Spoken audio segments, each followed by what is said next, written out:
Fala rapaziada, estamos aí para mais um vídeo do Giro Santástico para falar mais sobre as últimas novidades do Santos, possíveis técnicos, novas contratações, dívidas. E é isso aí, vamos ver o que tem de novidade do Peixão. Mas vamos lá, vamos começar falando no novo membro do Conselho de Gestão do Santos, chamado Tomás Corte Real. Foi votado a sua entrada no CG e foi aprovado, e ele faz parte do CG do Santos, que estava desfalcado desde quando o Quaresma saiu do CG em meados do meio do ano passado. O Tomás Corte, ele é advogado, especialista em direito empresarial, tributário e proteção de dados. Mas a parte mais interessante sobre ele é que ele já defendeu o fato do Santos virar SAF. Ele é uma das pessoas que tem muito essa ideia. Em contrapartida, o Reda aparentemente é contra.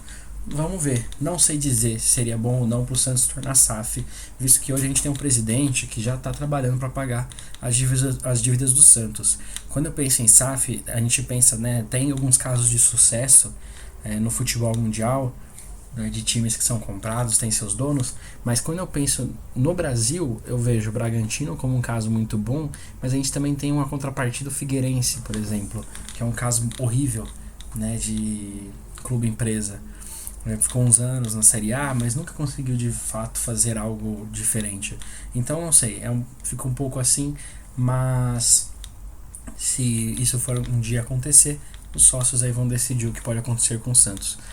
E partindo para nossa próxima notícia, vamos falar também do mais uma dívida do Santos. O Santos foi acionado pela empresa Gold Soccer por causa da preferência de Giva ao Barcelona, uma das cláusulas de venda do Neymar em 2013, e a empresa cobra 53,3% do proveito econômico da operação. Foi várias ações e agora foi a sentença provisória do Santos, uma dívida aí de 13 milhões, mais uma, né? Já não bastasse tudo que o Santos deve, ainda vai lá e perde na justiça e aparenta uma dívida de 13 milhões. Provavelmente o Santos ainda deve recorrer de alguma forma, mas vamos ver, ou negociar, né? Acredito que, pensando no Rueda, ele vai procurar negociar essa dívida. Bom, mais um problema, né? Isso que também é importante. Às vezes a gente quer jogador, quer contratação, quer todas as coisas, mas no Santos parece que cada vez que abre um armário, tem um bicho-papão. Então, assim, muito complicado. Muitas diretorias que só se preocuparam em gastar dinheiro, não pagavam.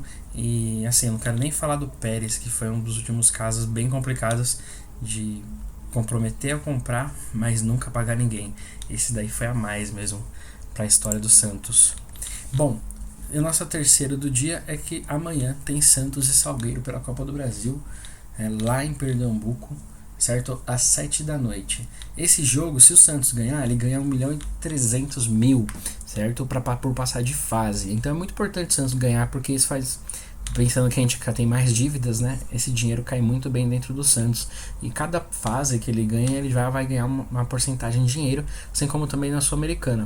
Então é bom, importante o Santos levar a sério. Mas assim, vamos torcer, como bons santistas que somos, mas sabemos da dificuldade que o Santos vem tendo ultimamente. E o Salgueiro não é um time fraco, né? Pensando em nível de Pernambuco, é um time da Série A, tá? Do Campeonato Pernambucano. Tá sempre ali como um dos 4 times mais importantes de lá, e joga, se eu não me engano, atualmente a Série D do Campeonato Brasileiro, certo? Mas quando a gente pensa que ele joga a Série D do Campeonato Brasileiro, e lembra que o Santos teve dificuldade, perdeu do Mirassol, Botafogo, dificuldade com vários times de séries inferiores, a gente começa a ter aí uma preocupação do que pode estar acontecendo com o Santos, né? Mas eu acredito que, se dentro do normal o Santos jogar aquilo que é esperado dele, o Santos vai passar pelo Salgueiro, até porque o empate já é o suficiente para o Santos. E nós sabemos que o Santos é o favorito para o confronto, e a gente espera aí que aconteça o óbvio, né? Mas vamos torcer. Bom, na próxima, o zagueiro Maicon. Já foi falado a respeito dele aqui em outros vídeos do canal, e algumas novidades aconteceram. O Cruzeiro já não vem mais relacionando ele para as partidas, e ele era um dos titulares absolutos e líder do elenco. Então você percebe que existe a possibilidade mesmo de negociação, e quem sabe o Santos desovar alguns jogadores lá pro lado do Cruzeiro. Mas o que o Santos está esperando? O Santos está esperando definir o próximo treinador e ver se ele se interessa pela contratação do zagueiro Michael. Sinceramente, eu até acredito que, vendo o Santos hoje, ele seria uma contratação interessante. É um jogador mais brigador, é um jogador que se impõe em campo, e o Santos precisa disso. Se nós pegarmos jogos como Mirassol e agora São Paulo, eu vou tirar o lado técnico. O Santos jogou muito mal, mereceu as derrotas, tanto que a gente nem reclamou. Só que o Santos foi lesado por causa da arbitragem nos 2 jogos, assim, em casos gritantes. E isso atrapalha muito, porque se o time já está com problemas, o time já tem uma moral mais caída, você ainda leva gols ou deixa de ter lances marcados para o seu time, isso muda totalmente a história de um jogo. Então é interessante ter em campo um jogador que possa ter mais voz, não seja passivo, né, e não tire o pé da dividida durante uma partida.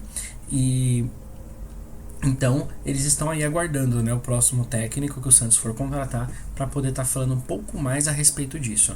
Bom, então também falando sobre o que aconteceu nas últimas partidas, o Santos mandou um ofício para a Federação Paulista de Futebol falando sobre essas partidas e sobre as coisas que aconteceram, porque a gente foi muito prejudicado nessas partidas. O fato do Santos jogar mal fez a gente esquecer dessas coisas, mas contra o São Paulo, 2 pênaltis, sabe? Contra o Mirassol, lance que resultaram em gol do Mirassol em seguida de uma falta que deveria ter sido marcada. Isso é importante, o Santos precisa fazer ser ouvido e precisa ter força de bastidor, porque tem grandes times aí que nunca vai acontecer algo assim com eles, e quando acontece, o árbitro é afastado, o árbitro fica um tempão sem apitar e às vezes nunca mais apita jogo desse time.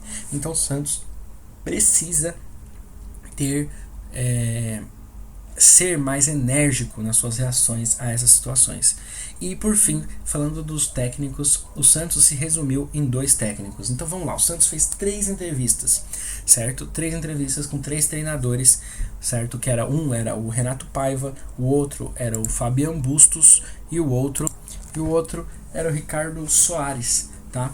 E nessas 3 entrevistas o Santos já definiu 2 focos e 2 favoritos, Fabian Bustos e Renato Paiva. O Ricardo Soares, ele já foi descartado pelo Santos, tá, depois da entrevista. Mas por que os outros 2 tomaram a frente? Pelo conhecimento deles, tanto do mercado sul-americano quanto do Santos, e também a respeito de já pensarem sobre possíveis contratações do Santos. O favorito internamente no Santos é o Renato Paiva. Quem é Renato Paiva? Renato Paiva é o técnico que assumiu o Independente Del Valle. Quem assiste o time jogar fala que é puro entretenimento, que é muito bom. É o primeiro trabalho assim mais relevante do Renato Paiva, porque até pouco tempo atrás ele era treinador de categorias de base. Só que ele parece ser um cara muito visionário e ele é o favorito dentro do Santos. Mas veja bem, Fabian Bustos também não é um cara que não tem o seu conhecimento. Algumas pessoas tratam ele como um Carille, né? Como se fosse um Carille, só que vindo lá do Equador. Porém, Fabian Bustos, ele também sabe trabalhar com aquilo que tem em suas mãos. Basicamente, se ele percebe que o time pode jogar mais pra frente, ele joga. Se precisa recuar, ele recua. São 2 ótimas opções para o Santos, pensando na grande verdade.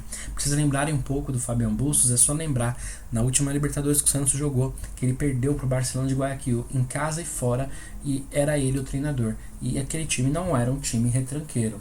Então a gente pode pensar nisso e ver também que o cara é um treinador bom e pode agregar dentro do Santos. São 2 nomes muito bons. Difícil dizer quem pode ser melhor para o Santos, mas o que a gente sabe é que o Renato Paiva é o favorito e amanhã muito provavelmente será tomada essa decisão, tá? E torcer para que seja a melhor. Trazendo um adendo sobre isso, BKSS, ele nunca foi sondado pelo Santos. Aparentemente o Santos sente um certo incômodo com algumas situações que passou na época do São Paulo e tem receio, porque já ouviu que o BKSS tem esses mesmos problemas que o São Paulo tinha. Mas é isso aí, galera. Hoje foi um dia cheio de notícias sobre o Santos, muita informação, nem todas boas, mas a gente torce para que dias melhores venham para o Santos. Uma coisa foi prometida: técnico e reforços. A gente espera que isso aconteça o mais rápido possível para que esse ano a gente possa ter um ano mais tranquilo. É isso aí, galera. Dá um like no nosso vídeo, inscreva-se no nosso canal, faz um comentário, fala sua opinião sobre essas notícias e não esqueça de compartilhar com seus amigos. Valeu e até a próxima.